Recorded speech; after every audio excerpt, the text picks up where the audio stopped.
What if the quiet man next door wasn't just a lonely retiree, but a predator who built a prison inside his home? This isn't fiction. It's a true story of silence, shadows, and a hidden room that revealed a living nightmare. Stay with us, because the most chilling part is, it could happen anywhere. Lindenstrasse 47 in Munich stood like many other mid-century residential buildings across the city, unremarkable, aging, and quiet. Built in the 1970s, its pale concrete facade bore the erosion of time. The modest entrance, framed by metal bike racks and trimmed bushes, gave an illusion of structure and order. Inside, neighbors lived side by side, yet barely acknowledged each other. Silence was the rule of communal life, and no one asked questions. In early 2018, a woman named Erika Zimmerman moved into apartment 21. She was a primary school teacher, single, and by nature observant. Within the first few weeks, she noticed things that didn't quite fit.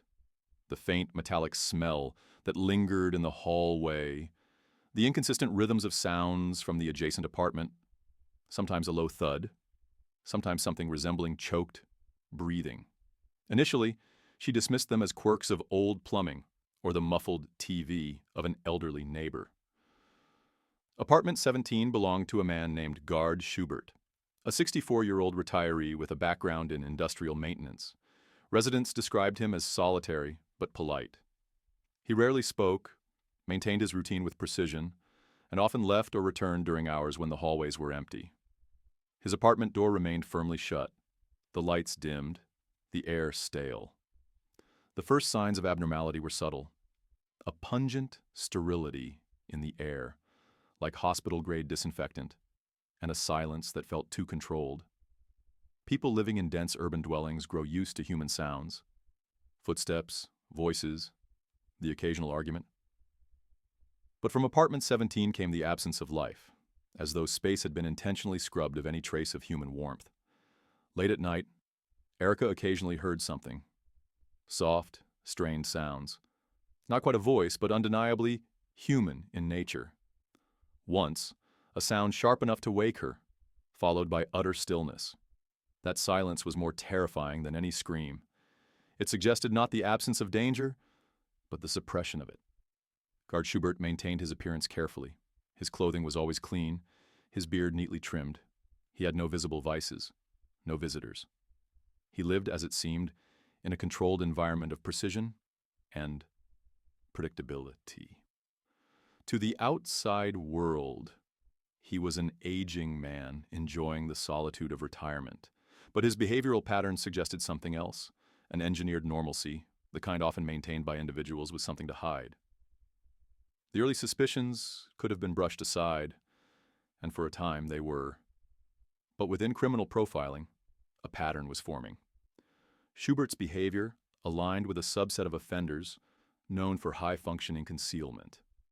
These individuals commit crimes not out of impulsivity, but through carefully maintained systems of control, deception, and logistical precision. He was not hiding in shadows. He was hiding in routine.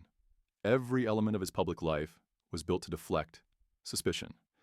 His ability to fade into the background was not a side effect of aging or introversion. It was strategic. Behind closed doors, offenders like Schubert create dual realities, one that conforms to societal expectations and another built to sustain deviant impulses. There were no direct complaints at first, no reports to police, no visible bruises, no blood, no signs of violence, just the growing unease, a neighbor's intuition, and an atmosphere that didn't feel right. In hindsight, these were early warning signs. A controlled environment, sterilized surfaces, isolated routines, and the absence of noise where noise should exist.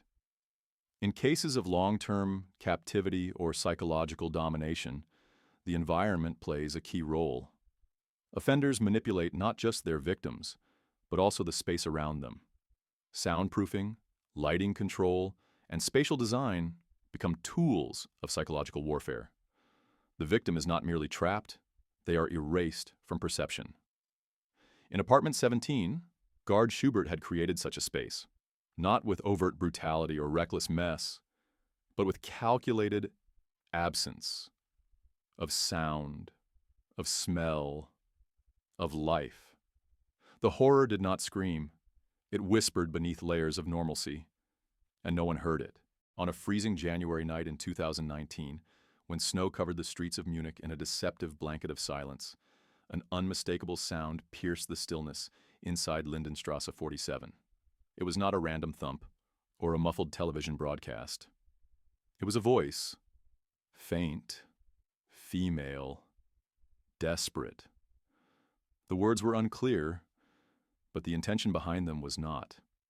It was a cry for help, one that traveled through pipes and plaster, slipping past the indifference of walls and settling into the bones of anyone still awake, enough to hear. Inside apartment 21, Erika Zimmerman did not ignore it. She contacted the authorities. Police arrived promptly and proceeded to knock on Schubert's door. He answered in his nightclothes, calm and composed, claiming he had been asleep. A quick inspection of his unit revealed nothing out of place. Everything was neat, minimalist, and meticulously clean. Too clean for a space that was supposedly lived in daily. Officers chalked it up to building acoustics and an overactive imagination. But in criminal investigations, when multiple minor inconsistencies align, they can point to a much larger truth. The pattern forming inside apartment 17 was not loud enough to be heard clearly, but it was persistent. Sounds at odd hours, strange smells, an uncanny sterility in the air, the feeling that something, or someone, was hidden just out of sight. Over the next few months, more subtle irregularities emerged. Erika and another neighbor, Claudia, noted that Schubert's apartment seemed smaller than theirs. In buildings like Lindenstrasse 47, floor plans were identical, yet Claudia recalled that the layout inside apartment 17 didn't quite match. It lacked a third room that every other unit of its kind possessed. It wasn't immediately suspicious. Sometimes renovations are done privately, but paired with the other signs, this discrepancy began to grow heavier in meaning. In December 2019, a routine plumbing inspection initiated by building management uncovered a hidden connection to the main water supply, feeding into apartment 17 through an unauthorized pipeline. The setup included an isolated meter, separate from the primary system. When confronted, Schubert claimed ignorance and suggested it must be a mistake or an error from before his tenancy. Yet, his defensiveness during that encounter was noted. These installations were not accidental. They required planning, skill, and access, traits Schubert possessed due to his background in technical maintenance. He wasn't just hiding someone. He had engineered a compartmentalized ecosystem, physically and psychologically sealed off from the rest of the building. It's not uncommon for perpetrators of long-term confinement to construct physical spaces designed to mute both noise and suspicion. But what set Schubert apart was the subtlety. There were no padlocks visible from the outside, no reinforced doors, detectable without close inspection. Instead, he used deception through design. The third room that should have existed didn't simply vanish. It was concealed. When police finally returned for another inspection, this time with building schematics in hand, they noticed a hollow sound when tapping along the back wall of Schubert's bedroom closet. The plaster rang differently. A section of the wall felt cooler, as if it bordered an airless void. Hidden behind layers of drywall and insulation, they found the outline of a door. It had no handle from the outside. Its hinges were internal, recessed, designed to disappear into the architecture. Behind that door, they found a narrow passageway, and at the end of it, a concrete room with no windows, dim light, and the unmistakable scent of stale air and human fear. There was a bed fixed to the floor, a metal table with restraint loops, a small toilet in the corner, and, lying on the mattress, was Anna Hoff, the 27-year-old woman who had vanished over a year earlier. Her body was thin, her hair tangled, her expression vacant. She had been kept alive but disconnected from time. Scribbled notes on the wall, markings counting days, passages that read like silent screams. No sunlight, No natural sounds, only artificial control. Her voice, when she could muster it, was barely more than a whisper. The room had no echo. It was designed not just to hold a person, but to erase one. The neighbors who had once dismissed the sounds as nothing now struggled with their memories. Every creak, every low thud, every scent they had ignored. Each had been a signal. Each had been a voice trying to reach beyond the boundaries of engineered silence. The building itself had been altered, manipulated to hide a secret in plain sight. Criminal psychology teaches that certain offenders thrive on isolation, not just of their victims, but of themselves. They create layered realities, one outwardly harmless, even dull, and another hidden, brutal, and methodically sustained. Schubert was one of those offenders. His life was a performance. His apartment, a stage. And the horror that unfolded there was not sudden. It was built slowly, deliberately, over years, all while the world outside continued on, none the wiser. The discovery of the concealed chamber in apartment 17 shifted the investigation from suspicion to a concrete reality of prolonged captivity and premeditated abuse. The walls of the hidden room told a story without needing words. Scratches along the floor, where the bed had been moved back and forth. Shallow carvings etched into the concrete as crude attempts at marking time. Stains in the corners that suggested prolonged human presence under conditions unfit, even for animals. Anna Hoff's recovery began in silence. Her body bore no fresh wounds, but the psychological trauma was visible in her distant gaze and hollow speech. Days passed before she could recount the fragmented memories of her imprisonment. The initial shock, the constant artificial lighting, the absence of sound, the rituals Schubert performed when entering the room. Her existence had been reduced to a schedule of fear, obedience, and numb endurance.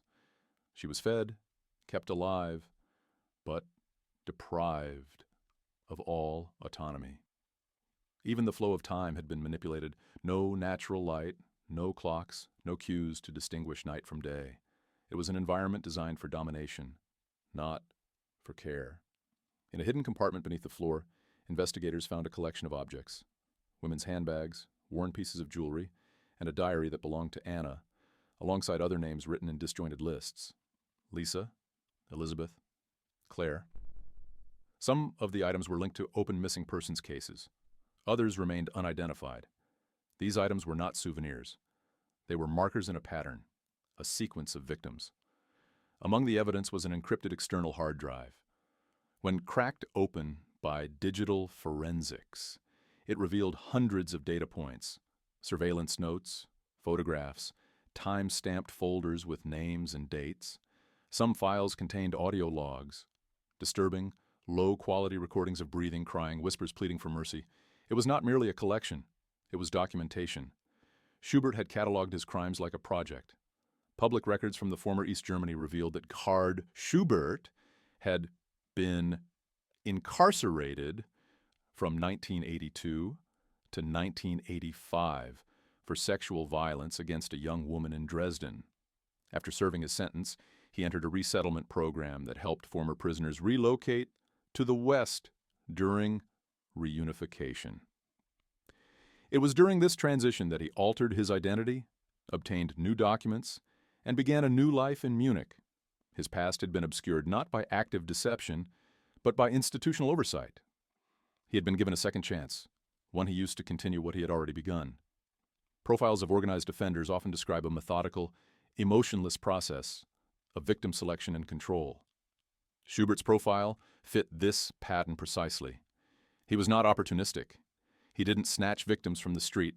He watched them, researched them, waited. The apartment acted as a transit zone, a holding place where he could break down their resistance before executing the next step in his process. For some, that meant psychological degradation. For others, it meant something worse.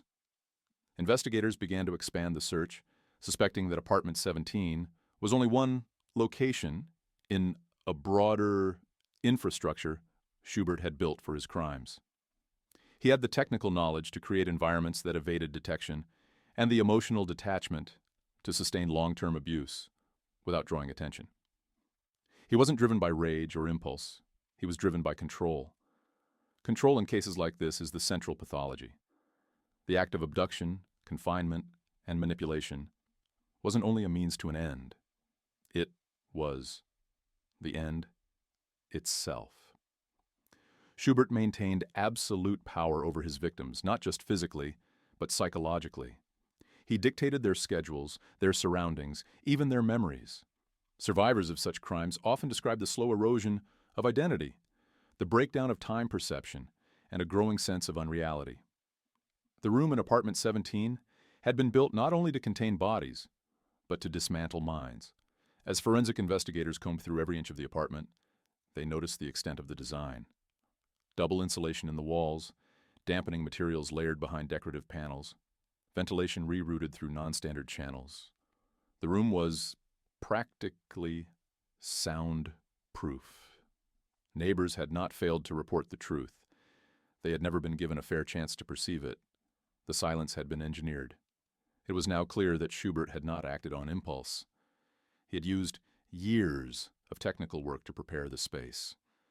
And he had used years of isolation to build a persona that deflected all suspicion. The polite, quiet pensioner who nodded in the hallway was a mask. Underneath was a man who saw human beings as materials, bodies to reshape, voices to suppress, memories to erase. The horror of apartment 17 was not its darkness or even its silence, but the precision with which it had been created to contain evil within the walls of normalcy.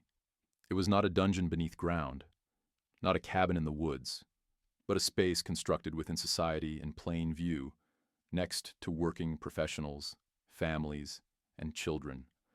The fear it inspired came not from its distance from civilization, but from its terrifying proximity. The secrets hidden within apartment 17 were only the beginning. As investigators sifted through Schubert's meticulously ordered documents, they discovered references to another location, an isolated property registered under the alias Wilhelm Kramer. The property, listed in a real estate transaction from 2005, was a small hunting lodge located deep in the Bavarian forest, roughly 60 kilometers outside Munich. Unlike the urban concealment of apartment 17, the lodge offered Schubert something far more dangerous: absolute seclusion. When authorities arrived at the cabin, the landscape was still, the ground frozen, and the trees stood like silent sentinels guarding decades of buried truth. The structure itself was modest, weathered, and locked from the outside. Inside, there were clear signs that someone had been there recently. Bread left uneaten, a thermos with warm coffee, and boot prints in the snow leading in from the tree line. On the wall near the entrance, scratched faintly into the wooden panel, was a message. "I am here. Please help." The handwriting matched samples taken from Anna Hoff's notes. Behind the cabin, hidden beneath a rotting tarp and rusted gardening tools, police found freshly disturbed earth. Ground-penetrating radar confirmed anomalies below the surface. They began to dig. The first grave was shallow, the second, deeper. By the time the third was uncovered, the forensic team had no doubt. They had found a burial site deliberately concealed, each grave spaced with mechanical precision. The remains were of 3 women. All bore signs of restraint at time of death. One was identified through dental records as Lisa Klein, a woman who had vanished in 2017. The others remained unnamed but not anonymous. Their death spoke for them, their silence forced upon them through systematic erasure. The forest property had not been a retreat. It had been a terminal station. The discovery reshaped the profile of Schubert yet again. He wasn't just a captor. He was a serial predator, his methods extending far beyond confinement. The city apartment served as an incubator, a place to dominate and dismantle. The forest property was the end point. He had created an entire pipeline of predation, abduction, psychological control, erasure. Schubert, however, was no longer in custody. Following the discovery of Anna Hoff, he had disappeared. Security footage showed a man matching his appearance withdrawing nearly all of his savings, over 35,000 euros, from different banks across Munich in a span of days. After that, the trail went cold. It became evident that he had planned for this. The moment his network collapsed, he enacted the final phase of escape. It wasn't until June 2020 that a woman in a small Italian town near Tropea reported a man who called himself Walter. He had recently rented a villa on the edge of town, rarely left the property, and kept a generator running continuously, despite access to power. What unsettled her was the man's behavior. Measured, polite, but distant. And the way he always seemed to be watching without being seen. Authorities in Italy acted swiftly. On June 25th, a tactical unit surrounded the villa. Through a loudspeaker, they called for the man to surrender. Shots rang out in response. What followed was a tense standoff lasting 5 hours. Negotiators attempted to reason with him, but the man fired intermittently through the windows, injuring one officer. Eventually, the team reached the home. Inside, they found Schubert, operating under the false identity Walter Fischer, lying on the floor, bleeding from a self-inflicted gunshot wound to the chest. He was pronounced dead minutes later. The villa was a mirror of the apartment in Munich, albeit more chaotic. Computers, forged passports, surveillance photos, cash, and multiple currencies. On one table lay a newspaper clipping about the rescue of Anna Hoff. Several lines were underlined in red ink. On his computer, an encrypted folder revealed profiles of women from different parts of Europe, some marked with dates, others tagged with location coordinates. It was clear that even in hiding, Schubert had continued to plan. His death left unanswered questions. How many victims were never found? How many families still lived in uncertainty, unaware that their missing daughters had crossed paths with him? Was he acting alone? Or were there others who helped, knowingly or not? Back in Munich, apartment 17 remained sealed. The air inside it hung heavy with the memory of what it had concealed. Neighbors spoke less now. Many moved out. Others stayed, but avoided the hallway where the door remained shut. The building management renovated the floor, painted the walls, replaced the tiles, but the silence remained. A different silence now. Not engineered, but haunted. Ghard Schubert's legacy was not only the horror he inflicted, but the efficiency with which he hid it in plain sight. He was not a monster in the forest, but a man in the next room. His story reminded the world of a terrible truth, that evil often wears ordinary clothes, speaks in polite tones, and waves from across the hall. And for those who ignored the signs, the faint cries, the odd smells, the missing space in the floor plan, regret has no expiration. The wall between knowing and not knowing had been paper thin, and behind it someone had begged to be heard.